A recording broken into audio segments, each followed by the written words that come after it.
अस्सलामुअलैकुम, आप देख रहे हैं समा। मैं हूं फवाद ज़ैदी और मैं हूं सिद्रा मीर। बुलेटिन के आगाज में सबसे पहले आपको ये बताएं कि अफगानिस्तान से मुतालिक सूरत हाल तेजी से बदल रही है। DGISPR ने वाजे कर दिया कि अफगानिस्तान का मसला बंदूक से नहीं बल्कि अफगान फरीकैन के मिलकर बैठकर बातचीत करने से हल होगा। मेजर जनरल बाबर इफ्तिखार ने बताया कि तमाम स्टेक होल्डर्स चाहते थे कि अमरीकी इनखला जिम्मेदाराना अंदाज से हो, लेकिन अमरीका थोड़ा जल्दी चला गया। मेजर जनरल बाबर इफ्तिखार ने यह भी वाजे कर दिया है कि हवाई अड्डे देने का तो सवाल ही पैदा नहीं होता। खित्ते की ताकतें मसले से निमटना जानती हैं, अमरीका की मौजूदगी की ज़रूरत नहीं। वज़ीर ख़ारजा शाह महमूद कुरैशी कहते हैं कि अफ़गानिस्तान में क़याम अमन के लिए पाकिस्तान के किरदार का दुनिया इतराफ़ कर रही है। अमरीकी महकमा ख़ारजा को अफ़गान अमन के लिए अपना किरदार वाज़े कर दिया है। 3 नशिस्तें हो चुकी हैं और पाकिस्तान के साथ बिल्कुल इंगेजमेंट है। जो उनके दोहा पे मीटिंग्स हो रही हैं, पाकिस्तान ने फैसिलिटेटिंग रोल प्ले किया है। पाकिस्तान पीस प्रोसेस को पुश करने की पूरी कोशिश कर रहा है। पाकिस्तान का रोल आज पूरी दुनिया उसका एक्नॉलेज कर रही है, एतराफ़ कर रही है, उसको सराह रही है। आपकी इत्तला के लिए कल अफ़गानिस्तान की ताज़ा सूरत हाल को जांचने के लिए मेरा अमेरिका के वज़ीर ख़ारजा जो सेक्रेटरी ऑफ स्टेट है सेक्रेटरी ब्लिंकन के साथ कल मेरी लंबी गुफ्तगू हुई है और मैंने उनका इनपुट लिया भी है। उनकी कंसर्न्स जो थी उन्होंने मुझसे शेयर की हैं और पाकिस्तान की जो कारकर्दगी है, पाकिस्तान का जो रोल है, मैंने उनकी खिदमत में बड़ा वाज़े अल्फाज में पेश किया है। वफाकी वज़ीर दाखिला शेख रशीद का कहना है कि पाकिस्तान हर तरह की सूरत हाल से निमटने के लिए तैयार है। हम किसी के साथ नहीं, अफगान अवाम जो फैसला करेंगे कबूल होगा। समा से गुफ्तगू में शेख रशीद का कहना था कि मुहाजिरीन से मुतालिक फैसला हालात पर मुनहसर है। सरहद पर बाड़ लगाने का काम 88% मुकम्मल हो चुका है। सूरत हाल के लिए हमारी तैयारी है और जरूरी नहीं है कि वहाँ आज का तालिबान पुराना तालिबान है और बहुत सारे लोग बीच में पड़े हुए हैं। अगर अफगान अपना कोई फैसला करते हैं, जो कौम अफगान फैसला करेगी हमें कबूल है, हम किसी के साथ नहीं हैं। और महाजरीन का ईरान ने भी फैसला किया है कि उनको आने नहीं देंगे। हमारा फैसला जो है, हमें अभी देखना है हालात क्या हैं। अभी हालात हमारे ख्याल में कुछ वक्त लेगा कि सूरत हाल वाज़े हो। अफगान तालिबान ने 85% अफगानिस्तान का कंट्रोल हासिल करने का दावा किया है। मॉस्को में प्रेस कॉन्फ्रेंस के दौरान तालिबान वफ़द ने वाजे कर दिया कि अफगान सरजमीन किसी के खिलाफ इस्तेमाल नहीं होने दी जाएगी। पाकिस्तान हर मुमकिना सूरत हाल से निमटने के लिए तैयार है। बॉर्डर सिक्योरिटी मैनेजमेंट भी मुस्तहकम है। DGISPR के मुताबिक पाकिस्तान के खिलाफ भारतीय प्रोपेगेंडा नाकाम होगा। क्या कश्मीरियों का लीडर इमरान खान जैसा बुज़दिल हो सकता है? नून लीगी नायब सदर मरियम नवाज़ की नीलम वैली में तब्दीली सरकार पर लफ्जी गोलाबारी। दावा किया कि मसला कश्मीर नवाज शरीफ के दौर में ही हल किया जा सकता है। सेलेक्टेड की कोई नहीं सुनता, ना उसकी घर में इज्जत है और ना ही बाहर।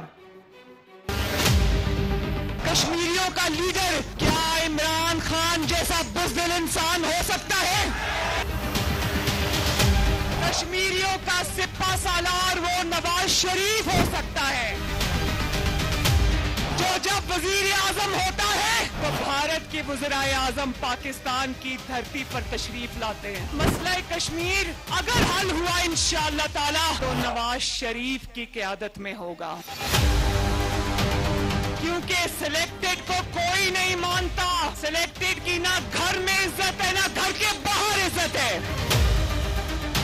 सिलेक्टेड कश्मीर को मोदी की झोली में फेंक के आ जाता है। नवाज शरीफ का जब नाम लिया जाता है आपके सेनों में आता है सीपेक, जिस वक्त आजकल पिज्जा वालों का कब्जा है। सिलेक्टर्स के साथ साजबाज करके कब्जा करके बैठा हो वजीर आजम हाउस के ऊपर। वो क्या जाने कश्मीर की आजादी क्या होती है? वो तो आजाद जम्मू कश्मीर को सूबा बनाने के लिए बैठा हुआ है। मुस्लिम लीग नून को अब वो पुरानी जमात न समझो जो मसलहत पसंद हुआ करती थी। मुस्लिम लीग नून अब मुकाबला करना सीख गई है। मुस्लिम लीग नून इन वोट चोरों के हलक से अपनी सीटें निकलवाना भी जीत गई है।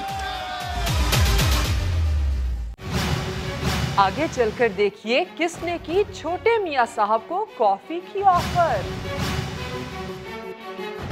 आज़ाद कश्मीर इंतखाबात जीतने के लिए पीपल्स पार्टी और नून लीग के पास उम्मीदवार नहीं। वफाकी वज़ीर इत्तलात फवाद चौधरी ने बड़ा दावा कर दिया। बोले तहरीक इंसाफ का पलड़ा भारी है, इलेक्शन वो ही जीतेंगे। सवाल उठाया कि जिन्हें कश्मीर की तारीख का पता नहीं वो किस मुंह से इलेक्शन मुहिम चला रहे हैं। मरियम नवाज और बिलावल भुट्टो की आप तकरीरें सुन रहे हैं जो कश्मीर में कर रहे हैं। दोनों को कश्मीर की तारीख का नहीं पता, दोनों को ये नहीं पता कि कश्मीर के साथ पाकिस्तान के लोगों की वाबस्तगी क्या है।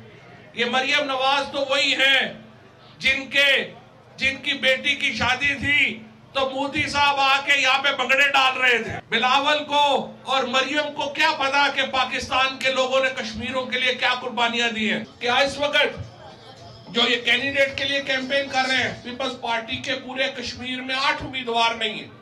इसी तरह से नून लीग जो है वो 12-13 उम्मीदवारों के ऊपर खड़ी है और यहाँ 45 सीटों पे मुकाबला है। तो आमे सामने नजर आ रहा है कि हुकूमत इंशाअल्लाह ताला इमरान खान की बनने जा रही है, पीटीआई की बनने जा रही है। मनी लॉन्ड्रिंग केस में शहबाज शरीफ और हमजा शहबाज की अबूरी जमानतों में 2 अगस्त तक तौसी हो गई है। शहबाज शरीफ ने इल्ज़ाम लगाया है कि FIA की तफ्तीशी अफसर ने उनसे बदतमीज़ी की। अरशद अली की रिपोर्ट।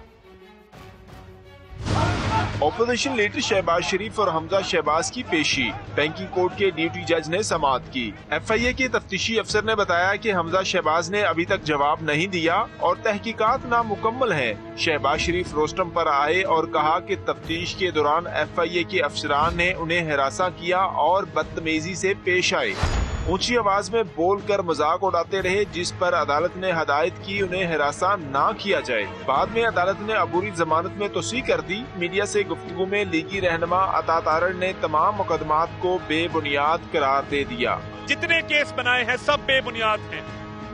दिन ब दिन शहजाद अकबर की गेम एक्सपोज होती जा रही है। उधर FIA के तर्जमान के मुताबिक शहबाज शरीफ से कोई बदतमीजी नहीं की गई। तफ्तीश के दौरान कॉफी की पेशकश की गई मगर उन्होंने किसी सवाल का संजीदगी से जवाब नहीं दिया। FIA तर्जमान का कहना है कि साबिक वजीर आला से अकाउंट्स में अरबों रुपए आने का सवाल करें तो जवाब मिलता है मैंने मेट्रो चलाई। मशकूक ट्रांजैक्शंस के सवाल पर वो कहते हैं मैंने पंजाब की खिदमत की। शहबाज शरीफ गलत बयानी करके केस से तवज्जो हटाना चाहते हैं। समा ने 22 जून को खबर नशर की थी कि शहबाज शरीफ ने FIA की तफ्तीशी टीम के सामने पेशी के दौरान सवालात के जवाबात देने की बजाय बरहमी का इजहार करते हुए कहा कि मुझसे इस तरह के सवाल ना करें। शहबाज शरीफ ने अदालत के रूबरू यही बात करके समा की तस्दीक कर दी। कैमरामैन खावर महमूद और रिपोर्टर रियाज अहमद के साथ अरशद अली, समा, लाहौर। ऑपोजिशन लीडर शहबाज शरीफ का पूछगछ के दौरान FIA की जानिब से हिरासा करने का इल्ज़ाम वज़ीर आज़म के मुआविन खुसूसी शहबाज गिल कहते हैं ये शहबाज शरीफ की नई रंगबाजी है। शहबाज गिल ने ट्विटर पैगाम में कहा कि जब इनसे पूछो कि लूटा हुआ पैसा कहां से आया तो ये हिरासा हो जाते हैं। आज अदालत में भी इन्होंने ड्रामा करने की कोशिश की जिस पर मौज़िज़ अदालत से भी इनकी इज्जत अफजाई हुई। इन्होंने कहा कि हुजूर ड्रामे बहुत हो चुके, अब लूट मार और जाली टीटीज़ का जवाब दें। शेख रशीद अहमद कहते हैं कि अंडर 19 टीम के अमेरिका जाने से कोई फ़र्क नहीं पड़ता। बिलावल भुट्टो जरदारी एक नहीं 3 बार अमेरिका जाएं। 2023 तक इमरान खान ही वज़ीर आज़म रहेंगे। उन्होंने PDM को मुर्दा घोड़ा करार दिया। बताया कि इमरान खान आज़ाद कश्मीर में इंतखाबी जलसों से खिताब करेंगे। उम्मीद है कि फ़तह पाकिस्तान तहरीक इंसाफ का मुक़द्दर बनेगी। एक दफा नहीं 3 दफा बिलावल जाए, इमरान खान ठोक के उनके 5 साल पूरे करेगा और अगले 5 साल का उम्मीदवार है वो। कोई फर्क नहीं पड़ता ये अंडर 19 की टीम अमेरिका जाए या 2 दफा जाए या 3 दफा जाए। PDM डेड हॉर्स है, PDM खत्म हो चुकी है। आज़ाद कश्मीर के इलेक्शन के बाद अपोजिशन और हुकूमत के तल्लकात और बेहतर होंगे। उम्मीद है कि इमरान खान गवर्नमेंट फॉर्म करेंगे, बल्ला वहाँ जीतेगा और मैं खुद इमरान खान के साथ 3 दिन के लिए कैंपेन पे जा रहा हूँ। इमरान खान इस इलेक्शन कैंपेन में जाएंगे, 5-6 जलसों से वो खिताब करेंगे। अफगानिस्तान में हमारी अमन की ख्वाहिश है जी। अब तालिबान भी काफी मैच्योर हैं। हमारी हुकूमत पूरी कोशिश कर रही है, इमरान खान खुद कर रहे हैं, कमर जावेद बाजवा साहब पूरी कोशिश कर रहे हैं और दोनों पार्टियां टेबल पर बैठे हैं। जो अफगानिस्तान में अफगानिस्तान के लोग फैसला करेंगे वो हमें काबिल कबूल है। ये उम्मीद है कि ऐसे हालात नहीं होंगे जैसे पहले हुए थे। ना हम अपनी सरजमीन को अफगानिस्तान के खिलाफ इस्तेमाल होने देंगे, ना हम ये तवक्के रखते हैं कि हमारे खिलाफ किसी की सरजमीन इस्तेमाल हो। हलीम आदिल शेख ने मरियम नवाज और बिलावल को निशाने पर ले लिया। कहा डॉन लीग्स की रानी और मेमोगेट का शहजादा पाकिस्तान के लिए सिक्योरिटी रिस्क बन चुके हैं। बोले जिन लोगों ने कश्मीर में दहशतगर्दी का कभी जिक्र नहीं किया वो आज किस मुंह से कश्मीरियों की बात कर रहे हैं। रिजेक्टेड, इन्फेक्टेड और डिफेक्टेड लोग जो हैं वो जाके कश्मीर में न जाने क्या क्या कह रहे होते हैं। जब ये इंडिया जाते हैं कश्मीरी रहनुमाओं से मिलने से इनकार करते हैं। नवाज शरीफ साहब सचिन जंदाल से मिल लेते हैं, बहनों की इज्जतें लुट रही होती हैं। उधर आप मोदी की माँ को साड़ी भिजवा रहे होते हैं। कश्मीर में खून से लाल हो रही होती है वहाँ की सड़कें, आप रेड कारपेट पे मोदी के साथ सफर कर रहे होते हैं। जब यहाँ इंडियन प्राइम मिनिस्टर आता है तो कश्मीर हाउस का बोर्ड हटा दिए जाते हैं यहाँ से। बम्बई हमलों में पाकिस्तान का हाथ है नवाज शरीफ, ये लीड है बहुत बड़ी, ये वो सीवी है। ये खुसूसी तौर पे पीपल्स पार्टी ने तैयार कराई है अपने आने वाले लीडर के लिए और मुराद अली शाह ये सीवी लेकर अमेरिका गए हैं। इस सीवी में बताया गया है कि मैं आपको ज्यादा काम कर सकता हूँ। जरदारी साहब ने 340 ड्रोन कर हमले कराए थे। हो हुक्म करो, हम हाजिर हैं। ड्रोन मारना है, व्हाई नॉट। अड्डे चाहिए, व्हाई नॉट। एब्सोल्युटली नॉट करने के लिए ईमान पर पुख्ता होना चाहिए। गलत ऐसे करने से भुट्टो नहीं बन जाओगे। भुट्टो बनने के लिए भुट्टो होना जरूरी होता है। जरदारी भुट्टो नहीं बन सकता है। अमेरिका वहाँ से भाग रहा है और ये अमेरिका के पीछे भाग रहे हैं। ये कहते हैं कश्मीर फरोश, ये जमीर फरोश लोग हैं, ये वतन फरोश लोग हैं। ये डॉन लीग्स की रानी और मेमो गेट के जो शहजादे हैं पाकिस्तान के लिए एक सिक्योरिटी थ्रेट है। कश्मीर बचाओ के नाम पर अब्बू बचाओ मुहिम चलाई जा रही है। वज़ीर मुमलिकत बराए इत्तलात फ़ारूक हबीब ने भी तोपों का रुख ऑपोजिशन की तरफ मोड़ दिया। कहा कश्मीर बचाना होता तो इनकी शादियों में मोदी ना आता। कश्मीर बचाओ के नाम के ऊपर से अब्बू बचाओ मुहिम शुरू हुई है। सर्टिफाइड झूठी मरियम नवाज हैं जिनकी लंदन में क्या पाकिस्तान के अंदर कोई प्रॉपर्टी नहीं थी, वो कश्मीर बचाने निकली हैं। कश्मीर बचाना होता तो आपकी शादी के ऊपर जो है वो मोदी ना आता।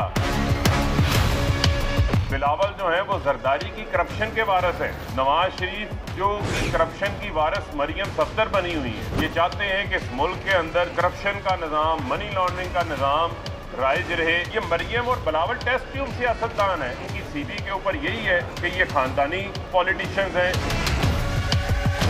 मुस्तरदशुदा लोग जो है वो आजकल कश्मीर पहुंचे हुए हैं। पैसे बहरूपी हैं, जहाँ जाते हैं वहाँ का रूप धार लेते हैं। कश्मीरियों का जो मुकदमा है वो वजीर आज़म इमरान खान ने लड़ा है। आपका तो माजरत खाना रवैया होता था। आप तो इस मुल्क के अंदर डॉन लीग्स करवाने वाले हैं। आप तो अमेरिका के जूते पॉलिश करने के लिए हर वक्त तैयार रहते हैं। कारगिल में पहुंच गए थे क्लिंटन के पांव पकड़ने नवाज शरीफ। आपको कश्मीर की अवाम भी मुस्तरद करेंगे, कश्मीर से भी आप खाली हाथ लौटेंगे। और कश्मीरियों को पता है कि उनका सफीर जो है वो इमरान खान है।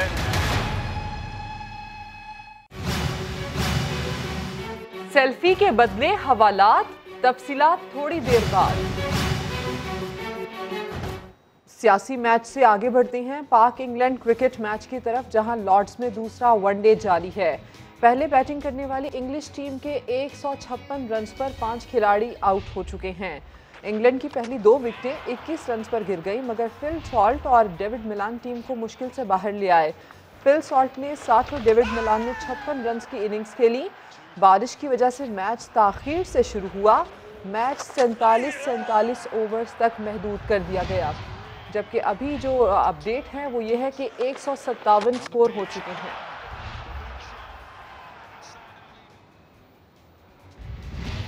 उधर सोशल मीडिया पर वायरल होने वाली वीडियो में हाथ जोड़कर रोती दुहाइयाँ देती खातून की सुन ली गई है।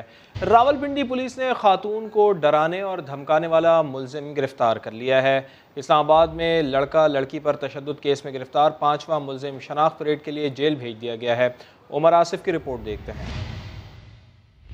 गिड़गिड़ाकर फरियाद करने वाली रावलपिंडी की रिहायशी खातून की वीडियो सामने आने पर पुलिस का फौरी एक्शन। शादी के लिए शादीशुदा औरत को हिरासत करने वाले नौजवान को धर लिया। पुलिस ने मुलजिम के खिलाफ मुकदमा दर्ज करके तफ्तीश शुरू कर दी। सोशल मीडिया पर खातून की वीडियो 2 रोज पहले वायरल हुई थी। FIR के मुताबिक मुलजिम हम्माद शाह निजी हाउसिंग सोसाइटी की रिहायशी खातून का करीबी रिश्तेदार है। मुलजिम तलाक दिलवा कर खातून से खुद शादी करना चाहता था। चंद रोज पहले हम्माद शाह ने जबरदस्ती घर में दाखिल होकर खातून को डराया धमकाया। इस दौरान वीडियो भी बनाई जो बाद में वायरल कर दी। वीडियो मंजर आम पर आने के बाद CPO रावलपिंडी ने नोटिस लेते हुए थाना एयरपोर्ट पुलिस को मुलजिम के खिलाफ कार्रवाई की हिदायत की थी। दूसरी जानिब इस्लामाबाद में लड़के और लड़की पर तशद्दुद और बदसलूकी केस में नई पेशरफ। पुलिस ने वीडियो अपलोड करने वाले की तलाश के लिए FIA साइबर क्राइम से रुजू कर लिया। इस्लामाबाद की मातहत अदालत ने पुलिस को FIA के साथ मिलकर मुलजिम का सुराग लगाने की हिदायत की थी। उमर आसिफ, समा, रावलपिंडी। लाहौर में क्रिकेटर उमर अकमल ने सेल्फी लेने के शौकीन नौजवान को झगड़ा करने पर हवालात में बंद करवा दिया। क्रिकेटर की दरखास्त पर 4 अफराद के खिलाफ मुकदमा दर्ज कर लिया गया। पुलिस का दावा है कि जेर हिरासत अफराद की गाड़ी से शराब बरामद हुई है। जहांगीर खान की रिपोर्ट देखिए। सेल्फी लेने का शौक लड़ाई झगड़े में बदल गया। उमर अकमल और घर आए अफराद के दरमियान पहले तल्ख कलामी हुई और बात हाथापाई तक जा पहुंची। वाकया गुज़िश्ता रात डिफेंस B में क्रिकेटर की रिहाइश गाह के बाहर पेश आया। उमर अकमल ने FIR में मौक़िफ़ इख्तियार किया है कि शराब के नशे में धुत अली नामी शख्स 3 साथियों के हमरा उनके घर आया और तशद्दुद शुरू कर दिया। पुलिस ने 4 अफराद को गिरफ्तार करके हवालात में बंद कर दिया है, जिनमें पाकिस्तानी नजात बरतानवी शहरी भी शामिल है। मुलजिमान का मौक़िफ़ है कि उमर अकमल ने गालन गलोच और झगड़े में पहल की। वो अपनी सिर्फ एक सेल्फी के लिए आए थे कि चलो इनसे सेल्फी ले लेते, पर वो इनसे बदतमीजी करने लग गए हैं और गाली गलोच देने लग गए हैं और फिर उतर के इन्होंने लड़ाई भी शुरू कर दी है। तो अजीब माहौल एक इन्होंने बना दिया और अजीब एक सिचुएशन क्रिएट कर दी है। पुलिस का कहना है कि मुलजिमान की गाड़ी से शराब की बोतल मिली है और वीडियो शवाहिद में भी जेर हिरासत अफराद कसूरवार पाए गए हैं। कैमरामैन लियाकत बशीर के साथ जहांगीर खान, समा, लाहौर। पंजाब में मानसून सीज़न का आगाज़ हो गया है। मुख्तलिफ शहरों में बादल जमकर बरसे। शकरगढ़ में बारिश ने जल थल कर दिया। नशीबी इलाके ज़ेर-ए-आब आ गए। बरसात का पानी घरों में दाखिल हो जाने से शहरियों को शदीद मुश्किलात का सामना करना पड़ा। हाफिजाबाद में भी तेज़ बारिश से गर्मी का जोर टूट गया। बारिश शुरू होते ही मुतादिद इलाकों में बिजली भी गायब हो गई। सड़कें नदी नालों का मंजर पेश करने लगीं। मंडी बहाउद्दीन में भी तेज़ हवाओं के साथ होने वाली बारिश से मौसम हुआ खुशगवार। महकमा मौसमियात ने मज़ीद 2 दिन बादल जमकर बरसने का इम्कान जाहिर किया है। रावलपिंडी और इस्लामाबाद में तूफानी बारिश से हर तरफ पानी पानी हो गया। नशेबी इलाकों में सड़कें और गलियां नदी नालों का मंजर पेश करती रही। नाला लई भी बिफरा, मगर बारिश थमने पर खतरा टल गया।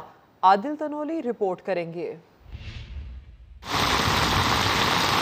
मानसून बारिशों का धुआंधार आगाज। पहले स्पेल ने ही खतरे की घंटियां बजा दी। रावलपिंडी इस्लामाबाद में मूसलाधार बारिश से जल थल एक हो गया। 2 घंटे के दौरान 60 मिलीमीटर बारिश रिकॉर्ड। रावलपिंडी के नशेबी इलाकों आरिया मोहल्ला, सादकाबाद और डोक काला खान की गलियां नालों में तब्दील। अंडर पासेज में पानी जमा, सड़कें तालाब बन गयी। वासा ने हेवी मशीनरी के जरिए पानी निकाला। हमारी जो तैयारी थी वो वेल बिफोर टाइम थी और रात को ही हमने अपने अमले को अपनी अपनी लोकेशन से पहुंचा दिया था। हैवी मशीनरी भी पहुंचा दी गई और जैसी बारिश शुरू हुई हमारा अमला फील्ड में मौजूद था। रावलपिंडी के नाला लई में भी तुगयानी की सूरत हाल। कटारियां के मुकाम पर पानी की सतह 9 फीट से तजावज कर गई। गवर्नमेंट को चाहिए इसका कोई पक्का बंदोबस्त किया जाए और कुछ सेफ्टी लगाई जाए इस किस्म की, और कुछ टीमें इस किस्म की बिठाई जाएं कि कोई लोगों को नुकसान ना हो। तमाम नालों की सफाई करवाएं। आप सूरत हाल आपके सामने है कि अभी पहली बारिश है और पानी की सतह कहाँ तक पहुँच चुकी है, मगर मजीद बारिशें होती हैं तो सतह मजीद बुलंद होने का खतरा है। मूसलाधार बारिश से आईएसओ के मुतअद्दिद फीडर्स भी ट्रिप कर गए। जुड़वा शहरों के मुख्तलिफ इलाकों में बिजली आर्जी तौर पर मुअत्तल रही। कैमरा टीम और साथी रिपोर्टर उमर आसिफ के साथ आदिल तनोली, समा, इस्लामाबाद। ईद उल अज़हा का आज चांद नज़र आएगा या नहीं, लेकिन शहर शहर कुर्बानी के जानवर खूब नज़र आ रहे हैं। रहीम यार खान में 30 मन वजनी 2 बैलों की धूम मची है। इमरान आसिफ की रिपोर्ट देखते हैं।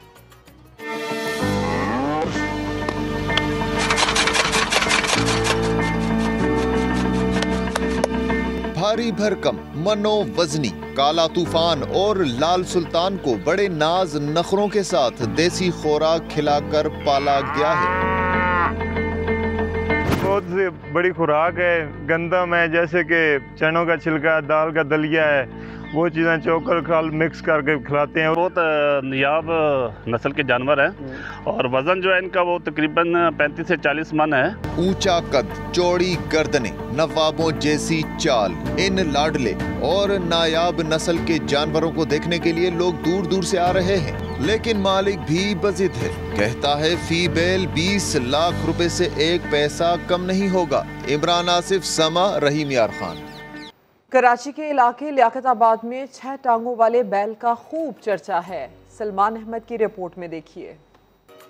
ये आम जानवर की तरह 4 टांगों पर ही खड़ा है, मगर इसकी खासियत है ये 2 इजाफी टांगें जो गर्दन से लटक रही हैं। 6 टांगों वाला शेरू कराची लियाकताबाद में सबकी तवज्जो इसी पर है जो रहीम यार खान से आया है। 6 टांगे होने की वजह से आसिफ शेरू के 7 लाख रुपए मांग रहा है। 16 मन जिंदा वजन है इसका, गोश्त का वजन 8 मन है। इसके पैसे लग रहे हैं 5 तलक लगे हैं, हमने फाइनल देना है। इसके मांगने को 10 लाख मांग रहे हैं, फाइनल देंगे 7-7.5 लाख रुपए। ये अजूबा देखकर कोई हैरान होता है तो कोई खरीदने को बेताब होता है। इतनी बाहैसियत अभी हम लोग है नहीं जो हम लोग खरीद सकें इसको, मगर ये कि शौक के लिए और दिखाने के लिए हमने इसकी तस्वीरें ज़रूर बनाई हैं, बच्चों को भी दिखाने के लिए और घर वाले को भी दिखानी है, फैमिली को भी। महंगा बहुत है, मैं अब्बू से कहूँगा इसको ले लें, अगर ले लिया तो मैं इसकी बहुत देखभाली करूँगा। मगर खरीदते वक्त लोग सोच में पड़ जाते हैं, क्या इसकी कुर्बानी जायज़ होगी? किसी भी जानवर का 5वीं या 6ठी टांग का होना ये कोई ऐब नहीं है, ये कोई नुक्स नहीं है। इस जानवर की कुर्बानी फ़िक़ही और शरई फतवा के एतबार से बिल्कुल दुरुस्त है। खरीद नहीं सकते मगर सेल्फी तो फ्री है ना। कैमरामैन मोहम्मद कामरान के साथ सलमान अहमद, समा, कराची। कराची में मैट्रिक बोर्ड के पर्चे पहले आउट हो जाते हैं, कमरा इम्तिहान तक बाद में जाते हैं। आज 9वीं जमात का दूसरा पर्चा पहले सोशल मीडिया पर पहुंचा और तलबा के हाथों में बाद में। वो कैसे, बता रही हैं जमजम सईद।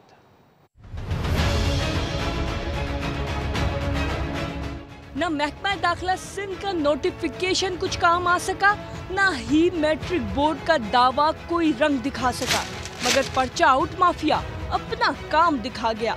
10वीं के बाद 9वीं जमात का पर्चा भी वक्त से पहले बाहर आ गया और बाद में कमरा इम्तिहान तक पहुंचा। इस बार मगर थोड़ी देर हो गई।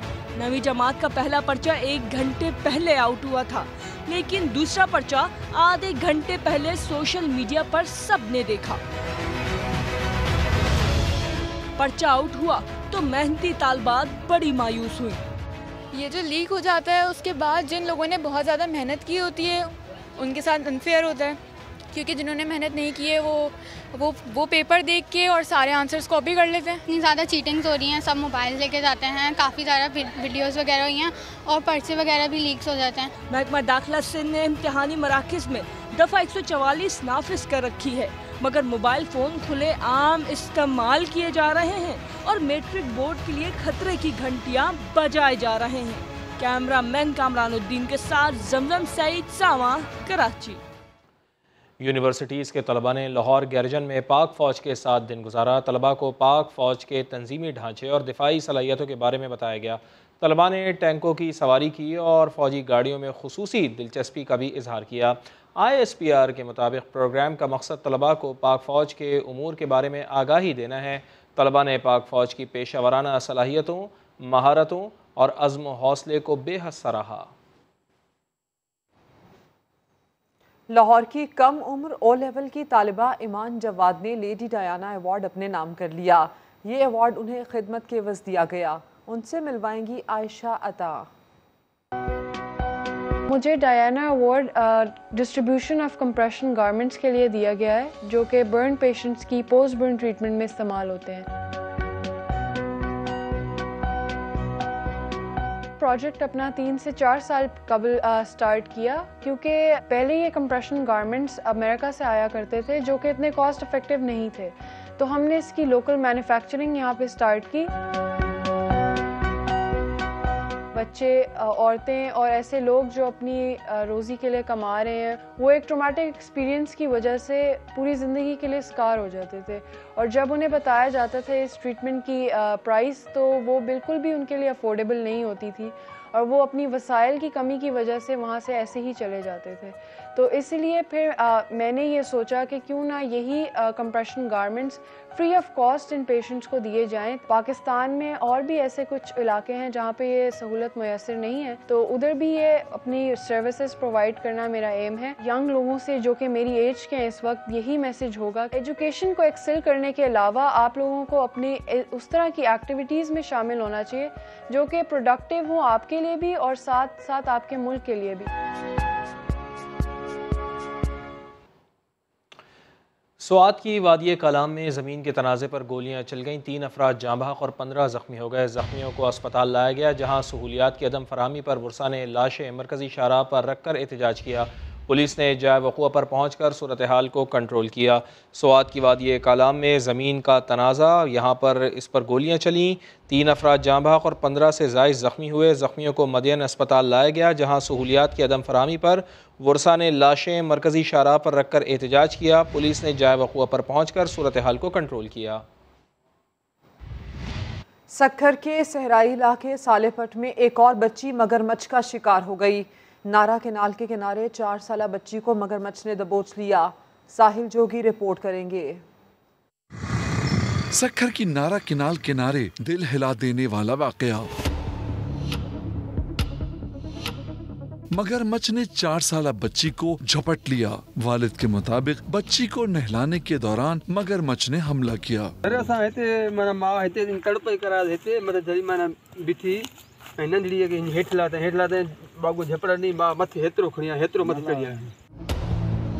इसी मुकाम पर 10 माह पहले भी 6 साला बच्ची को मगरमच्छ ने निशाना बनाया था। इलाका मकीनों के मुताबिक मगरमच्छ मवेशियों पर भी हमला आवर होते रहते हैं। क्रोकोडाइल जब अटैक करता है तो वो खींचतानी नहीं करता, क्योंकि उसके जो पैर हैं वो निस्बतन छोटे होते हैं और इसके सारे तमाम पहलुओं का जब तक बगौर जायजा नहीं लिया जाएगा तब तक कुछ भी कहना मुश्किल है। देहाती अपनी मदद आपके तहत बच्ची को तलाश कर रहे हैं। कैमरामैन शाहिद सोलंकी के साथ साहिल जोगी, समा, सक्खर।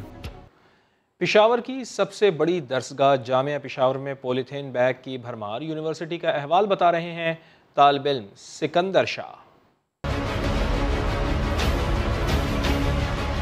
मेरा नाम सिकंदर शाह है और मैं पेशावर यूनिवर्सिटी का तालिब इल्म हूँ।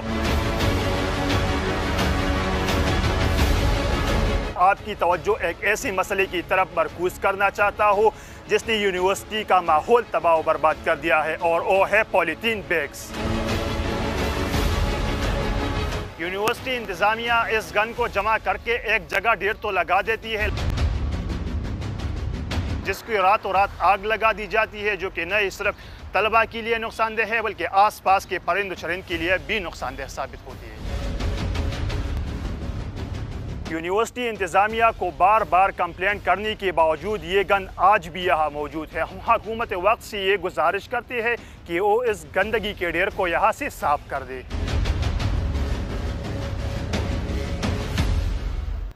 सियालकोट में कब्जा माफिया के खिलाफ बड़ी कार्रवाई। समड़ियाल में 1.5 किलोमीटर सड़क पर 40 साल से कायम तजावुजात गिरा दी गई। मानसहरा में भी इंतजामी मशीनरी हरकत में आ गई।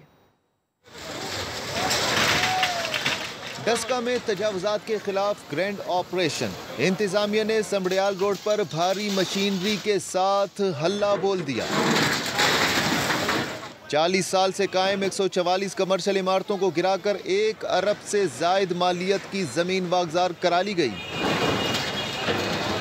असिस्टेंट कमिश्नर के मुताबिक 60 फीट चौड़ा समड़ियाल रोड तजावुजात की वजह से 20 फीट रह गया था। आवाम की तकलीफ को देखते हुए कार्रवाई जरूरी हो गई थी। तजावुजात गिराने के बाद मलबा उठाने का काम जारी है।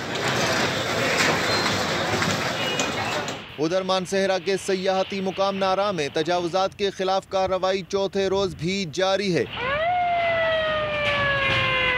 600 कनाल से जायद कीमती अराजी वागजार करा ली गई। टेंट विलेज भी मिसमार कर दिया गया। रेल की पटरी देखकर अक्सर गुमा होता है कि अभी कुछ ही देर बाद ट्रेन आ जाएगी, मगर कराची से सलमान अहमद हमें दिखा रहे हैं एक ऐसा ट्रैक जिस पर रेलगाड़ी आने की उम्मीद दम तोड़ चुकी है।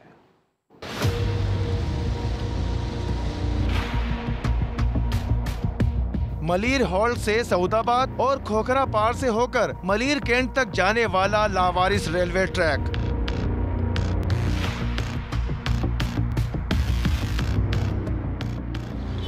लगता है पाकिस्तान रेलवे ने कराची सर्कुलर के दिगर रूट्स की तरह इस रूट को भी खत्म होने और मिटने के लिए छोड़ दिया है। पटड़ियां कहीं उखड़ गई हैं, कहीं जमीन में दब गई हैं और कहीं कहीं से गायब भी हो गई हैं। मलिर हॉल से मलिर कैंट तक जाने वाले ट्रैक की हालत देखकर लगता है जैसे इसे दानिस्ता नुकसान पहुंचाकर नाकाबिल इस्तेमाल बनाया जा रहा है। कई मुकामात पर ट्रैक के नीचे जमीन खोद दी गई है, जगह जगह पटरियों के स्लीपर्स निकल चुके हैं और ये अंदाज़ा लगाना मुश्किल नहीं कि अगला मरहला पटरियां गायब करने का है। ये ट्रैक बरसों पहले बंद होने वाली सर्कुलर रेलवे का अहम रूट होने के साथ पाक फौज के लिए भी इंतहाई अहम था, क्योंकि भारी दिफाई साजो सामान इसी ट्रैक से मलिर कैंट पहुंचाया जाता था। मगर अब ये ट्रैक इस मकसद के लिए भी नाकाबिले इस्तेमाल है। कचरे के ढेर और झुग्गियों के साथ बाड़े भी इस ट्रैक के अतराफ बन गए हैं, इस यकीन के साथ कि अब यहाँ कभी कोई ट्रेन नहीं आएगी। मालगाड़ी चलती थी, सामान फौजियों का जाता था, बाकी ट्रेन भी चलती थी। सर्कुलर रेलवे से काफ़ी आबादी को कितना सफ़र आने जाने में कितनी सहूलत थी। सब उजड़ गया है ट्रैक, ये चोरी चकारियाँ सब हो गई हैं, पटरियाँ उखड़ गई हैं। पाकिस्तान रेलवे के deputy divisional superintendent infrastructure Kamran Ahmed Ghauri तस्लीम करते हैं कि 2 साल से ट्रैक नाकाबिले इस्तेमाल है। ये जो मलिर हॉल से लेकर मलिर कैंट तक का जो ट्रैक है, अरबों रुपए का नुकसान हो रहा है रेलवे का, ये क्यों बंद है, वजह क्या है इसकी? देखिए, इसकी जो कंडीशन है वो तो कई सालों से खराब थी। बाकी 2019 से जो है ये ऑपरेशनल नहीं है। इसकी जो है रिहेबिलिटेशन मेजर रिक्वायर्ड है। ये मिलिट्री से रिलेटेड एक गाइडिंग थी, उन्होंने भी लेबर वगैरह नहीं दी। इस अहम रेल ट्रैक के साथ सौतेली माँ जैसा सुलूक देखकर लगता नहीं है कि पाकिस्तान रेलवे इस ट्रैक को बहाल करने में संजीदा है। कैमरामैन मोहम्मद कामरान के साथ सलमान अहमद, समा, कराची। और रावलपिंडी इस्लामाबाद में ट्रैफिक का बढ़ता हुआ रश, ऐसे में हादसात भी मामूल बन गए हैं। वजह सहूलियात की कमी या शहरियों की गैर जिम्मेदारी है? देखिए शहजाद अली की रिपोर्ट में। जुड़वा शहरों की मसरूफ शाहराहों से गुजरती गाड़ियों की लंबी कतारें, ट्रैफिक को चीरकर खतरनाक अंदाज से सड़क पार करते मर्द, ख्वातीन और बच्चे। रावलपिंडी की मरी रोड पर ओवरहेड ब्रिजेस और अंडरपासेस की कमी, सड़क पार करना जुए शीर लाने से कम नहीं होता। शहरी कहते हैं इंतजामिया को पैदल चलने वालों का भी ख्याल रखना चाहिए। 4 से 5 एक्सीडेंट्स डेली जो है वो यहाँ पे होते हैं। जो कामे बाला है उनसे रिक्वेस्ट है कि पैदल चलने वालों के लिए भी कोई रास्ता बनाए। घंटा घंटा वेट करना पड़ता है रोड क्रॉस करने में। दरखास्त है हुकूमत से कि इधर ब्रिज बना दें या अंडरपास बना दें। दूसरी जानिब जहां सहूलियात मौजूद हैं वहां नाकदरी मामूल। शहरियों ने अंडरपासेस और ओवरहेड ब्रिजेस इस्तेमाल न करने की वजह भी तराश ली। अंडरपास इसलिए नहीं जाते, 1-2 दफा वारदात वगैरह हुई है, वहाँ पे छीना झपटी का केसेस हुए हैं, इस वजह से लोग डरते हैं। इसमें लाइटिंग सिस्टम है ही नहीं है, तो खवातीन दिन को भी इधर गुजरती ही नहीं है। दस्तयाब सहूलियात को नाकस करार देकर अपनी और दूसरों की जिंदगी दाव पर लगाना भला कहाँ की अक्लमंदी है। ओवरहेड ब्रिजेस और अंडरपासेस के होते हुए अवाम की लापरवाही ये बता रही है कि कसूरवार सिर्फ इंतजामिया ही नहीं, खुद शहरियों को भी जिम्मेदारी का एहसास करना होगा। कैमरामैन उस्मान चीमा के साथ शहजाद अली, समा, रावलपिंडी। तमाम तर हुकूमती दावों के बावजूद लाहौर समेत पंजाब भर में चीनी की कीमत बदस्तूर 100 रुपये फ़ी किलो से ज़ायद है। चीनी की कीमत कम क्यों नहीं हो पा रही है, इस बारे में हमें बता रहे हैं समा के नुमाइंदे मोहम्मद लुकमान। चीनी की कीमत ने सेंचुरी का हदफ अबूर किया और वहीं पर कदम जमा लिए। साल भर से जारी हुकूमती कोशिशें भी कामयाब न हुई। अब भी चीनी 105 से 110 रुपए फी किलो दस्तयाब है। शहरी कहते हैं कि चीनी रोजमर्रा इस्तेमाल की शय है, उसकी कीमत कम करने के लिए संजीदा कोशिशें होनी चाहिए। 20-25 रुपए बढ़ गया है, पहले 80 रुपए या 85 रुपए तक होती थी, 78 रुपए तक भी मिलती रही थी, लेकिन अब रेट ज्यादा हो गया। चीनी जो ना 115 रुपए में लिए किलो, ठीक है। गवर्नमेंट को चाहिए इनको कंट्रोल करें। तकरीबन हर चीज़ ही सस्ती होनी चाहिए, यहाँ तो हर चीज़ महंगाई ने तो बस दिमाग खराब किया हुआ, गरीब बंदा कहाँ जाए, क्या करे। दूसरी तरफ शुगर डीलर्स का शिकवा है कि हुकूमती इक़दाम की वजह से उनके लिए काम करना आसान नहीं रहा। अब शुगर मिलें ही मुकम्मल तौर पर कीमत का तयन करती हैं। चीनी दरामद न हुई तो सीजन आने से पहले कीमत 125 रुपए फी किलो तक पहुंच सकती है। जो व्यापार करने वाले लोग थे चीनी से, वो भी डर गए, वो चीनी को ऐसे समझने लग गए हैं जैसे को खुदा न खास्ता कोई नशावर चीज होती है। आज अगर मिलों वाले सप्लाई बंद करें ना, अभी कोई एक्का करें या ये कोई रेट का काटल बनाए तो 1 मिनट में कामयाब हो गए। पंजाब के वज़ीर सनअत और तिजारत मियां असलम इकबाल के मुताबिक वफाकी हुकूमत जल्द चीनी की कीमत का तयन कर लेगी, जिसके बाद इसकी कीमत में वाज़ेह कमी मुतवक्को है। कैमरामैन नदीम कासिम के साथ मोहम्मद लुकमान, समा, लाहौर। कराची की होलसेल मार्केट में चीनी की फी किलो कीमत ने सेंचुरी कर ली। माहिर इजनास शमसुल इस्लाम ने चीनी की कीमतों में इजाफे को हुकूमत को बदनाम करने की कोशिश करार दे दिया। कहते हैं कि मार्केट रेट पर टैक्स लेने के बाइस चीनी की कीमत बढ़ाई गई। हुकूमत को चाहिए कि अपनी रेट बहाल करे। इन्होंने रेट बढ़ाना शुरू किए हैं और उस वक्त जो है इंटरनेशनल मार्केट में प्राइस जो है वो 427 से बढ़कर 457 पे चली गई थी लंदन फ्यूचर मार्केट में। उसको जवाब बना के हमेशा ही लोकल जो है चीनी की कीमतें बढ़ाई जाती हैं, हालांकि उसका वास्ता कोई पाकिस्तान की डोमेस्टिक क्रशिंग से ये नहीं होता। जो बजट अनाउंस होता उसके अंदर जो आपने देखा था कि चीनी को 3rd शेड्यूल में डाला गया था। 3rd शेड्यूल में डालने का मतलब ये है कि चीनी जिस प्राइस पे बिकेगी सेल्स टैक्स उसी पे होगा।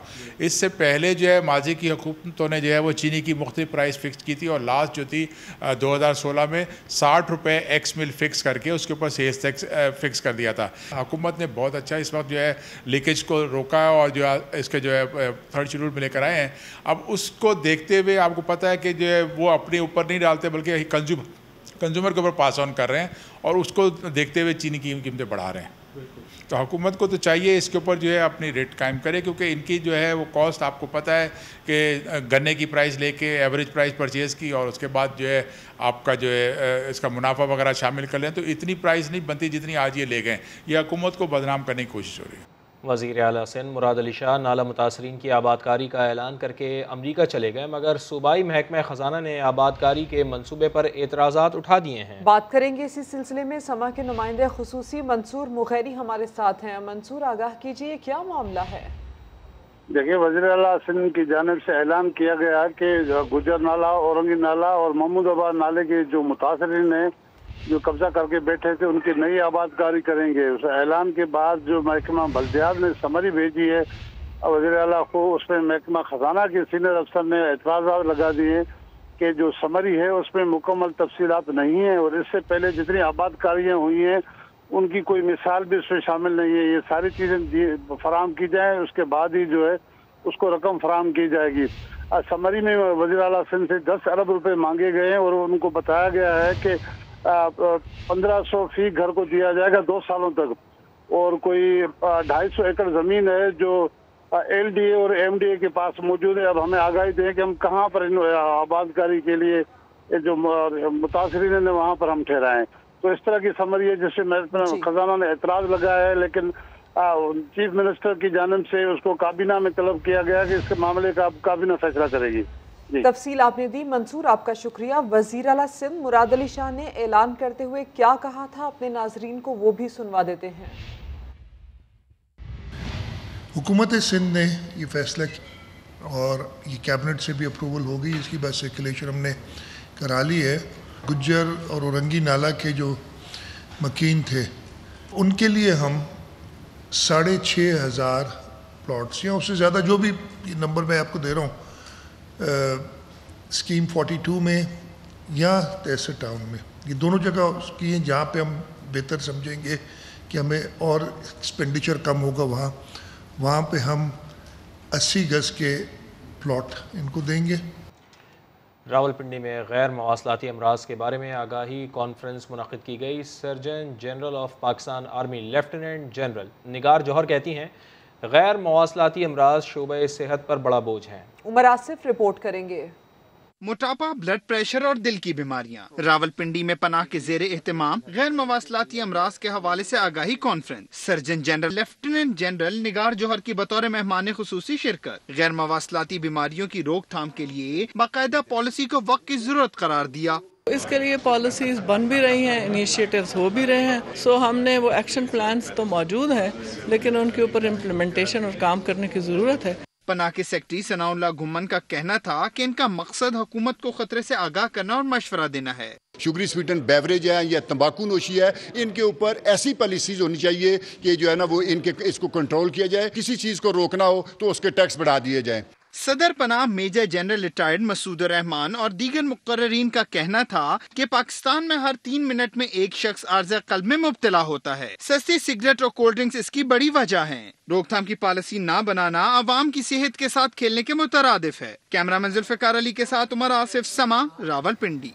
यहाँ लेंगे ब्रेक, जिसके बाद होंगी हेडलाइंस। देखते रहिए समा।